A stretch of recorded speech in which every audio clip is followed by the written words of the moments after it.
నమస్తే welcome to Telugu బావుటి. ఇప్పుడు మనతో పాటు ఉన్నారు ఏపీ ఆర్థిక మాజీ మంత్రి బుగ్గన రాజేంద్రనాథ్ రెడ్డి గారు ఉన్నారు.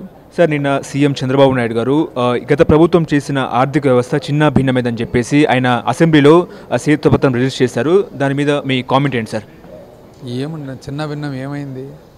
ఆర్థిక పరిస్థితి 2014, 19, 24 రెండు పీరియడ్స్ చూస్తే 2019, 24 పెరుగుదల, రాష్ట్ర ఆర్థిక పరిస్థితి పెరుగుదల బాగుంది, అప్పటికంటే బాగుంది. సో చిన్న భిన్నం ఎట్లవుతుంది? అప్పులు అంటాడు, అప్పులు ఏ శాతంతో వాళ్ళు అప్పు చేసినారో మన శాతం కంటే ఎక్కువ ఉంది.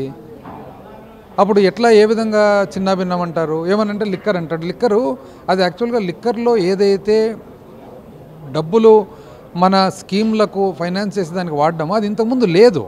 అంటే ప్రైవేట్ షాప్స్ సిండికేట్ రూపంలో 10-20 రూపాయలు ఎక్కువ ఏదైతే ఛార్జ్ చేస్తున్నారో దాన్ని ఏఆర్ఈటీ అని చెప్పి ఆ ఏఆర్ఈటీ ద్వారా మనము ఇవన్నీ స్కీములు చేస్తున్నాం. కాబట్టి ఏది నథింగ్, ఏ దాంట్లో కూడా సబ్స్టాంటివ్ లేదు. ఓకే, అంటే పిఎఫ్ నిధులు కూడా సొంతంగా వాడారని చెప్పేసి ఆయన వ్యాఖ్యలు నిజమే అంటారా? పిఎఫ్ పబ్లిక్ అకౌంట్ లేకపోతుంది. పబ్లిక్ అకౌంట్ లేకపోయినప్పుడు ఆటోమేటిక్ గవర్నమెంట్స్ వాడతారు దాన్ని.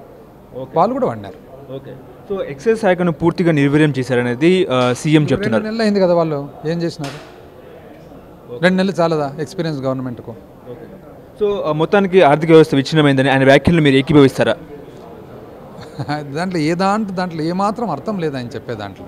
ఎందుకంటే ఆర్థిక పరంగా వైసీపీ ప్రభుత్వము అది మన స్థూల ఉత్పత్తిలో కానీ, తలసరి ఆదాయం కానీ, దాని తర్వాత రెవెన్యూ రాబడి కానీ ఏవి చూసినా కూడా 19-24 బెటర్ ఉంది. కాబట్టి వాళ్ళు చెప్పే చాలా వాళ్ళ సూపర్ 6 గ్యారంటీలను మీరు ఎట్లా చూస్తారండి? సూపర్ 6 వాళ్ళు ఎత్తేసేదానికి ఇదంతా ప్లాన్ అంతే.